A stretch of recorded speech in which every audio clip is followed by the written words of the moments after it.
Este vídeo tratará sobre herencia en C++. Entonces, definiremos herencia como una relación entre una clase base que definiremos en primer lugar y otra clase que va a derivar de ella, a la que se denominará la clase derivada. Esta clase derivada va a heredar los miembros, es decir, los datos y los métodos miembros de esa clase base que hemos definido previamente.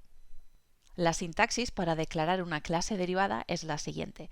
En primer lugar, class, después pondremos el nombre de la clase derivada que vamos a definir, dos puntitos, e indicaremos el nombre de la clase base, esa clase original de la cual vamos a derivar.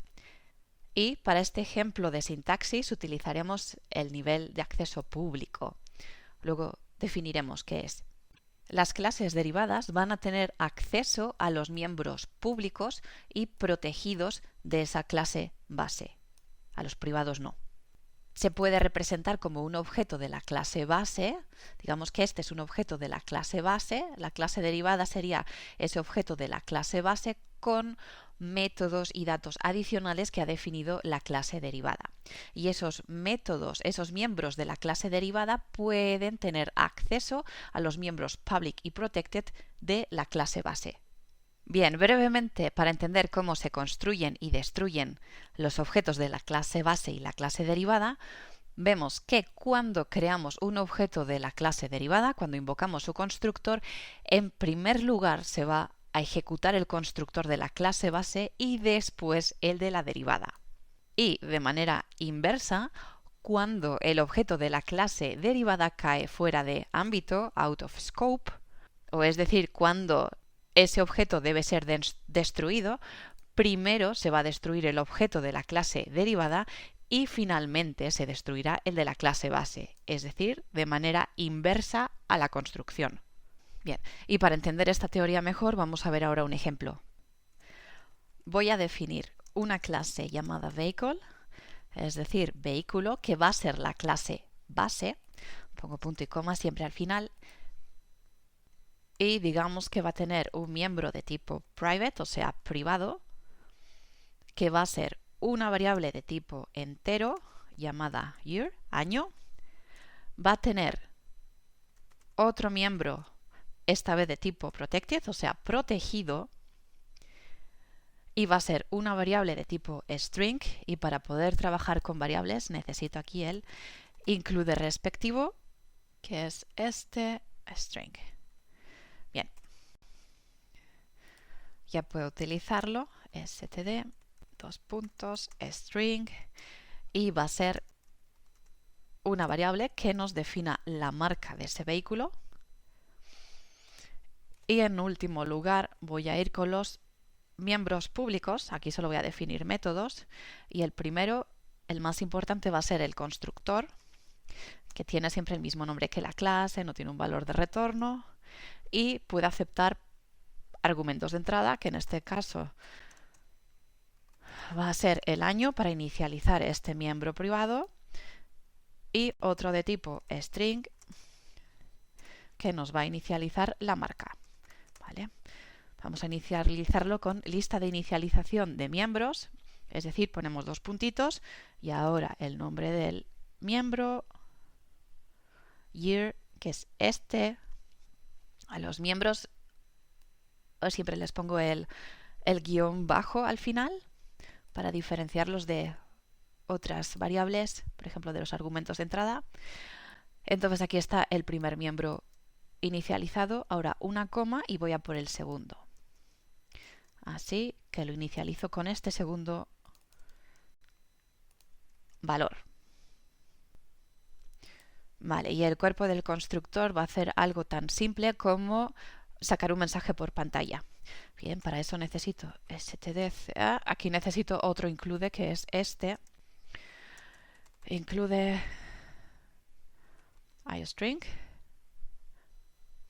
iostream. Y defino el mensaje que va a sacar el terminal de salida. Simplemente lo utilizaremos para indicar que se está invocando este constructor. Y ahora voy a hacer simplemente algo muy parecido con el destructor. Y el destructor simplemente es un método que también tiene el mismo nombre que la clase y va precedido de este simbolito. No tiene argumentos de entrada y voy a definir otro mensaje que aparezca en el terminal para que sepamos que este objeto se está destruyendo. Aquí tenemos ya la clase finalizada y vamos a comenzar con la clase derivada.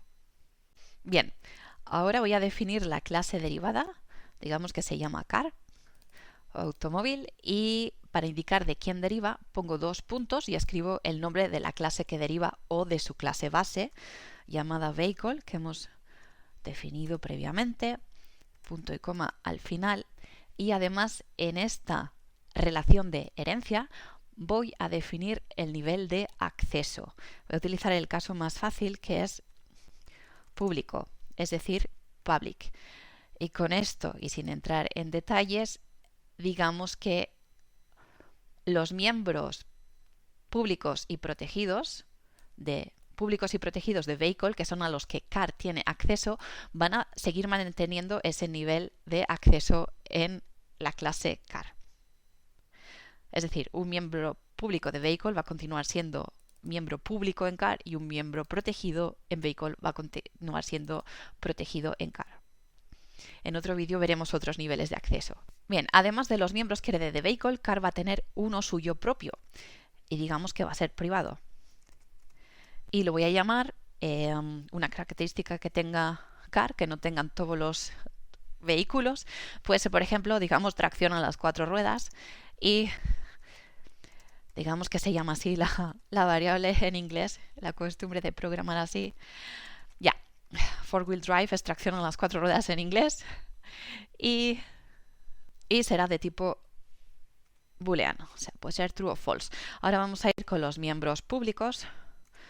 Public, 2 puntos, y ahora simplemente va a tener un constructor y un destructor. Constructor, del mismo nombre que la clase, como siempre. ¿Va a tener argumentos de entrada? Sí. Bien. ¿Y cuáles son? Bien, digamos que para construir este objeto necesitamos también construir a vehicle. Y vehicle necesita, para construirse, una variable año y una variable marca.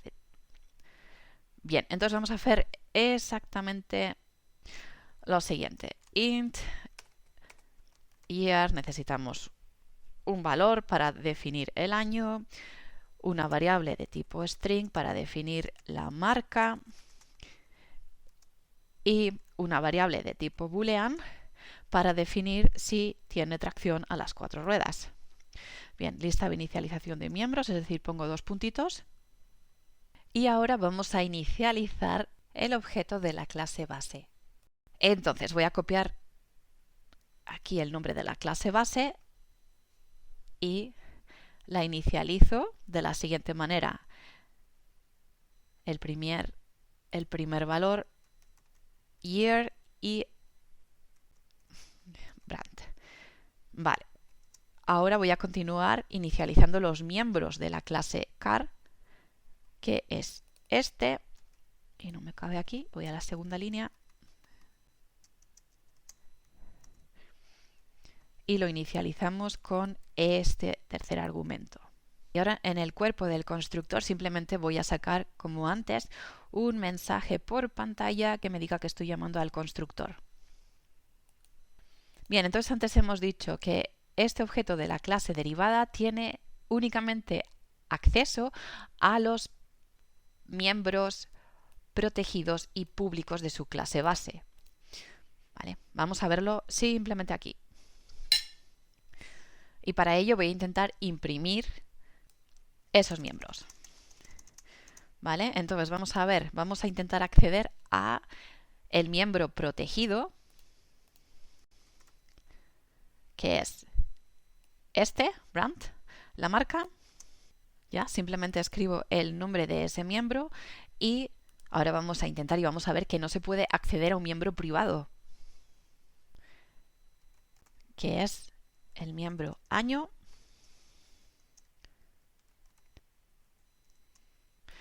Bien, vemos que ya Visual Studio nos está indicando que va a haber un error de compilación. ¿Por qué? Pues porque es obviamente inaccesible porque es un miembro privado de la clase base.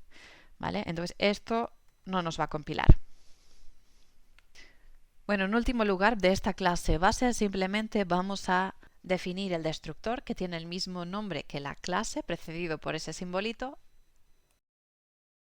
Y solamente vamos a imprimir, y lo copio de aquí, un mensajito que diga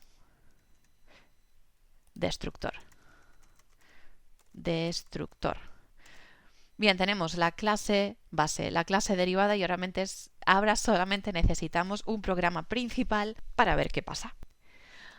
Main nos va a retornar un valor entero, no tiene argumentos de entrada, no los necesitamos.